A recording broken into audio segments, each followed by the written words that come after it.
What up, YouTube? It's your boy JL. I'm out here chilling on the nature trail. Just felt like doing the blog today, going into a little bit of detail about shit that I think about. But today's topic in particular is going to be about creativity. I'm going to go ahead and give you a shot of the trail while I talk. But, yeah, what exactly is creativity? Like, you could look at every little minuscule thing around you and consider it as a product of art, a product of creativity. But we also build on things created prior to us. Like, for instance, a VCR was created years ago, right?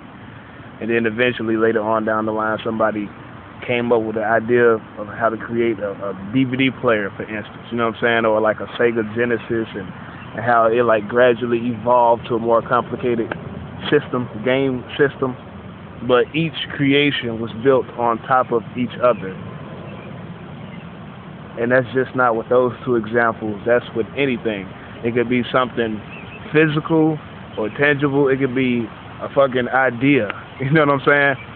Like, you got philosophers throughout history that came up with certain concepts, even though those concepts were expressed by other people prior to them, but they thought about that, they realized a certain truth and came up with a certain way to explain what they realized.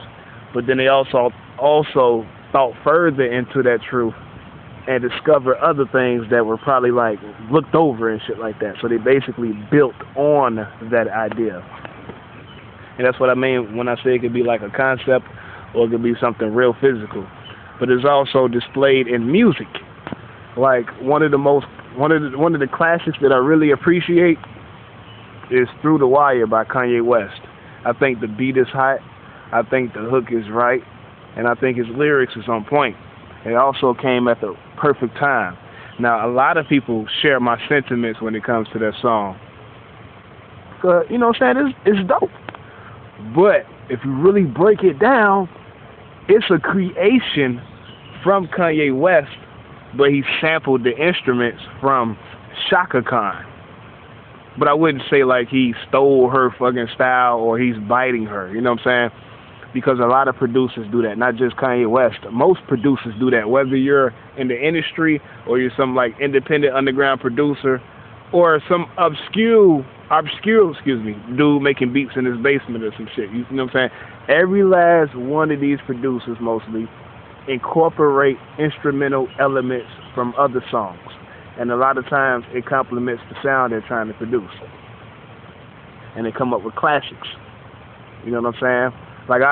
And you can compare that to lyricism. It's not just in beat making. Like, for instance, there's a song called "Drop It." It's pretty old, but I like it though. It's by Papoose and Busta Rhymes. And they went in on it, you know what I'm saying? The hook was right, the beat was cool, and the lyrics was on point. You know, so even though I like the second verse better, which is Busta Rhymes' verse, but I was inspired by this particular song. You know what I'm saying? Because it just touched me. It stood out to me. Even though it came out years ago, I still play it a lot. So here I am making a mixtape, right? And I figured, okay, I'm gonna take certain songs that I like, and I'm gonna try to do me on them songs. And so that's one song in particular that I liked. So I wrote to it. I wrote like 2 verses to it. You know what I'm saying? Actually, I wrote some verses to it, and I wrote to the hook also. But I maintained the rhythm in the hook, and I just changed the words around a little bit, you know, to put my style on it. You know what I'm saying? Something that a lot of rappers do, where they make mixtapes and they take people's joints and put their own little flavor on it. Nothing wrong with that. But I could not find the instrumental to this song, so I ended up using the instrumental from a track called, "Through the Storm," because the verses that I wrote sort of fitted. But I didn't feel like changing the rhyme patterns of the hook that I wrote. So I just took the hook that I wrote to the instrumental "Drop It," and I put it on that beat, "Through the Storm." So I'm like, okay, it came out right. You know what I'm saying? It actually fit. I was a little nervous about the hook, like I said, because of the rhythm pattern. But then when I listened to the fucking song, I'm like, damn, this shit raw. I'm like, okay, I'm feeling it. And I figured because it's a mixtape track that I really wouldn't have to do too much explaining if somebody realized that the rhythm is the rhythm for the hook is actually from the song Drop It. You know what I'm saying? Hold on, I'm looking at these people going past on a bike. They probably gonna be like, this nigga talking to himself. What the fuck is he doing? But how y'all doing? You know what I'm saying? So yesterday came and I looked up a blog from this guy named Smack, who is co-owner of a battle rap league called the URL, and he had a guest with him, Busta Rhymes, and they was talking, and they mentioned at the end, they said they was talking about biting actually, and he said, follow the innovators, not the imitators. And I'm like, that's pretty interesting. Not that I felt bad deep in the inside, but it kind of inspired me to do this blog also, you know, to clarify anything, because I was thinking like, damn, somebody that might want to listen to my music and not be objective, they want to find some type of flaw or something that they think is erroneous or whatever, I felt like they might try to use what I just explained earlier, but twist it and make it look like a motherfucker biting. So I felt like doing this blog ahead of time just in case anything like that happens, because the music that I'm making, I'm sure a lot of people are going to pay attention to it when I put it out. So I just wanted to explain or discern the difference between biting something and being creative, but also incorporating elements outside of your own pure creation, if that makes any sense. You know what I'm saying? Like, for instance, what I mentioned about Kanye West sampling the beat from Shaka Khan, Through the Fire, but he renamed it Through the Wire. Even though he sampled the beat and everything, he was talking about something different. She, on her song, was talking about a guy that she wanted to be with, you know what I'm saying, that she wanted to take a chance with. He was talking about his road to success and all of the obstacles that came up, and how he ended up in a car crash but still had enough will to go in the studio and spit, even though his mouth was wired. You know what I'm saying? That's how much he really loved music and really had that drive and ambition to make it. So they was talking about two different things. However, he incorporated an element that she used, you know what I'm saying, prior to him making his song.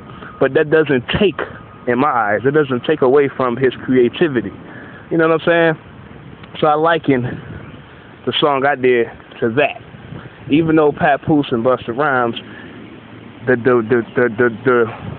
the pattern, the rhythmic pattern of the lyrics as far as in the chorus is similar, but the words are not the same. And I'm talking about something a little different. I'm talking about esoteric, spiritual type shit. And that song with him and Busta Rhymes, from what I took from it, it was mostly political. They was talking about political stuff. You know what I'm saying? So I just don't want nobody to get the wrong idea and think like, damn, a motherfucker biting. Absolutely not. That's not what I do. There's another example that just popped up in my head. Me and My Girlfriend with Jay-Z. Okay, Tupac made that song before Jay-Z. Again, Jay-Z maintained the rhythmic pattern, but he changed the lyrics. And also, they were talking about two different things. Tupac was being metaphorical. Jay-Z was being literal. You know what I'm saying? He was actually talking about his girlfriend. You know what I mean? But again, Jay-Z incorporated the same fucking patterns as far as the rhythms, but also the beat. You know what I'm saying? But that doesn't take away from his creativity. It doesn't make him an imitator. It makes him innovative, or at least creative, at the least, but not an imitator. You know, I just feel like a lot of times in hip hop, we got a lot of different demographics that listen to the music that we make. It's the truth. We got different aspects and different styles. But here's an element nobody really want to acknowledge. There are also different educational levels. We got to be realistic. You know what I'm saying? So a lot of motherfuckers who don't really think, they'll make a comment based off emotion. And then you got motherfuckers like us who actually think before we talk, have some type of logic, got to sit back and break that shit down You know what I'm saying? Not even really challenge what the motherfuckers who don't know what they're talking about say, but it's more so like, damn, I'm enlightening you. I got to waste time out of my day to sit back and educate you because you don't know what the fuck you're talking about. And that's one of the reasons why hip-hop has a lot of fucking issues with misunderstanding as far as what the art form embodies, period. You know what I'm saying? Because you got all these different motherfuckers with different levels of understanding. And then you got some cats who really do fucking understand, but they just hate. They just being sentimental. You know what I'm saying? But like a Busta Rhymes, you know what I'm saying? I'm not saying I got offended by what he said because I respect Busta Rhymes' opinion. He's one of the originators. You know what I'm saying? But he probably just didn't have time to really. Well, obviously they did not have time to go into detail and really break it down for scientifically. But I will. You know what I'm saying? So that's. Hopefully I cleared the air on that, you know what I'm saying, provided some understanding for y'all. Anybody got feedback or they disagree, they're welcome to put out a blog or leave a comment and state what the fuck they think, you know what I'm saying, because I'm open to truth, period. But just from looking at it from a big picture, I believe that what I'm saying is correct. I highly doubt that somebody gonna come along and logically open my eyes, further or some shit. No, I just don't think that's gonna happen. You know what I mean? So that's one of the things that I wanted to get off my chest. I'll let y'all next time, YouTube. I got to sit back and, watch this video and edit the things that I don't like that I said out, or that could be, goddammit, misheard, for lack of a better word. But y'all have a good day.